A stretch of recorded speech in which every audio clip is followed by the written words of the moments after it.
Hello and welcome back to another video.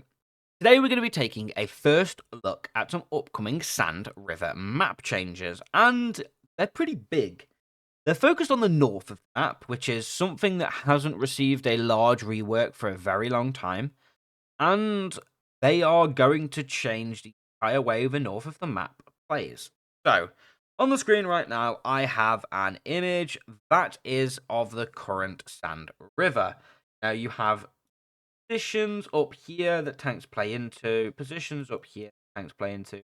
Kind of have this no man's land in the middle that nobody really plays, and then you have kind of two hull down positions up here and up here that kind of stare at each other. And it's very stale. A lot of no man's land where tanks can't really play because it's just open and there's too many positions, like the T positions up here that watch it, and the one from the base over. Well, it's very stale, and the changes are made to address that. So, this is what we have now. This is the new and improved Sand River.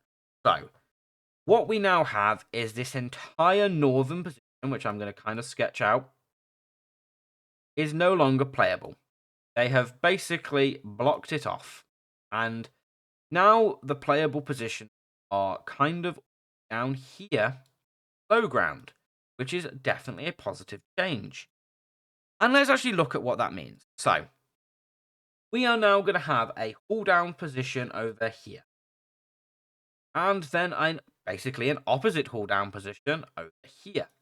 There's going to be this kind of like no man's land area in here that tanks might push into. There might be a brawl in it, but it doesn't really give you much apart from some crossfire positions down on here. And you're not particularly safe in there. So it's kind of a very much a risk and a reward kind of style of gameplay. But it looks a lot more open, and I'm sure you will all definitely agree. It looks a lot more open. There are a lot more positions to play.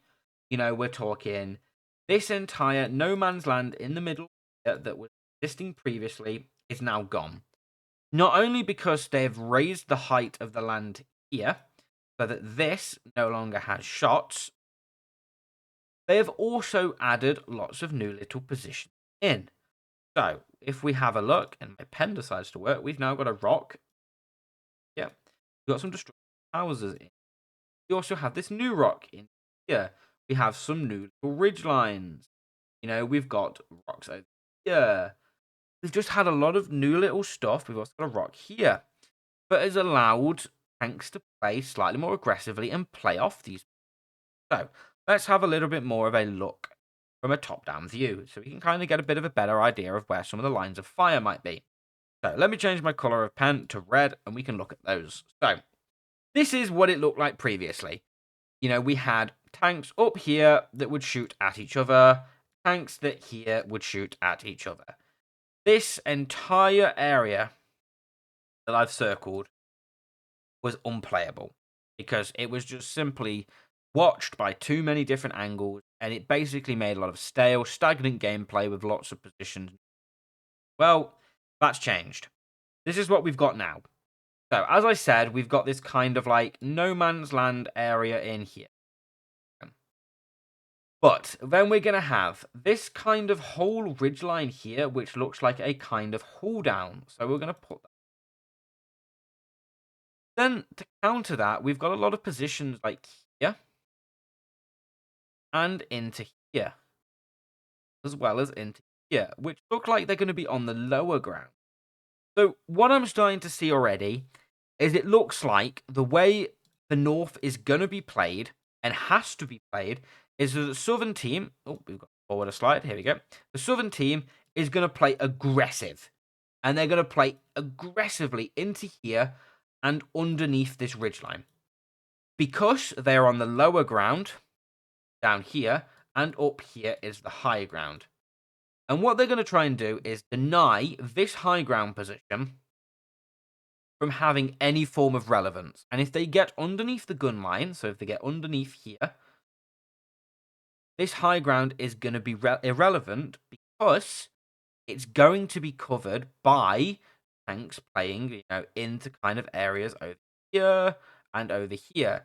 So if they were to try and overpeak you, so, if they decided to be mad and decide to, overpeak, they're going to be shot at by tanks over in the kind of direction. So I feel like that's how it's probably going to be played, and I have no real issues with that.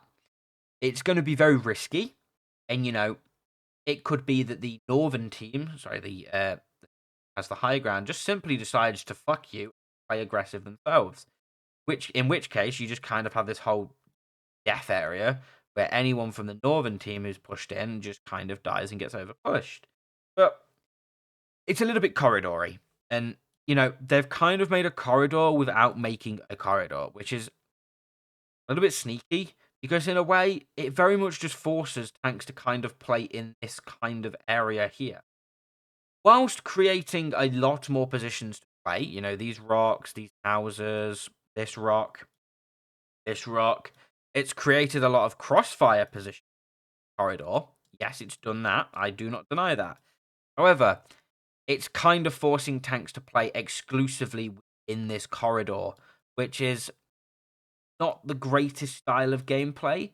It looks like there's going to be positions to flank, yes, into here and, into here. Just, it looks pretty tricky to do.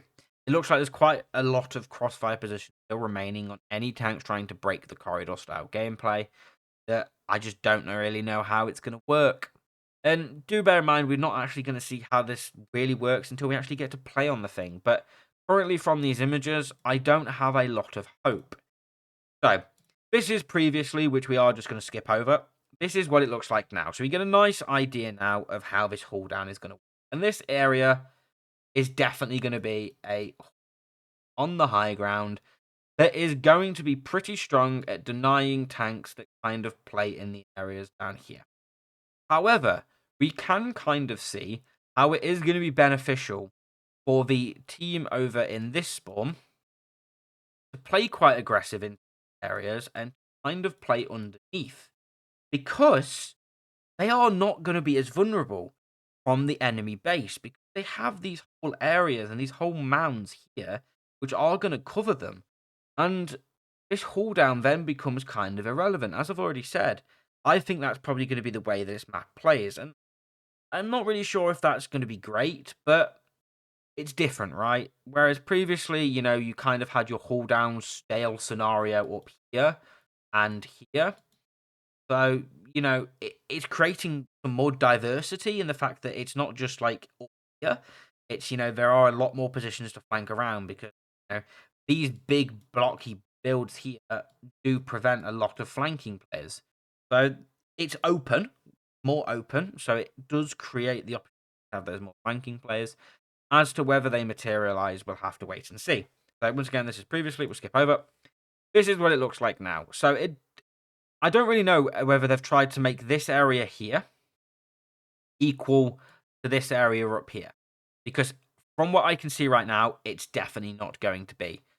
And I would say right now that this side, this spawn, has a massive advantage over this.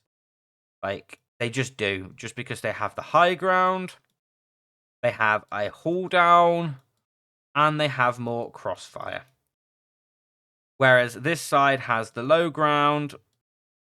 They have to be the team to make the push play. And they have less crossfire. So, that's kind of my thoughts right now.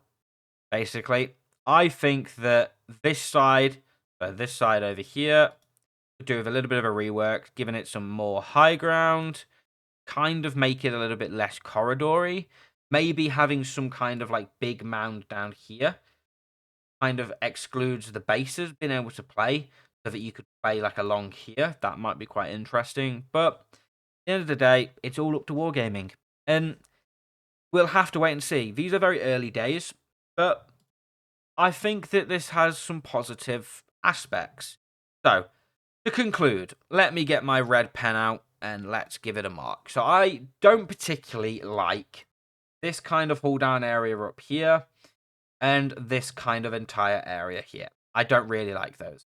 However, I think there is a lot of potential for some of the areas down here and down here. I think that they pose a lot of potential positions, as well as being able to play underneath the ridge here. I think that they pose a lot of potential position work. And then I actually do quite like this kind of style of risk reward gameplay goes on down here, because it does give you a lot of crossfire position. And I also quite like the fact that there is this no man's land in here. It does reward you making those pushing players in kind of areas.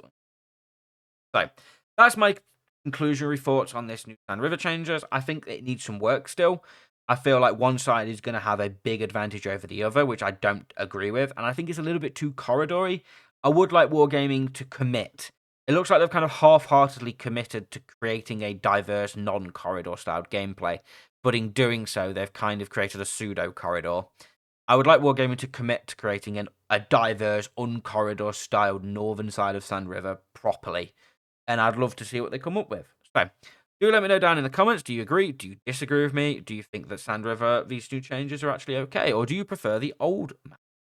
And if you did like this video, don't forget to like and subscribe. And I'll see you all again very soon.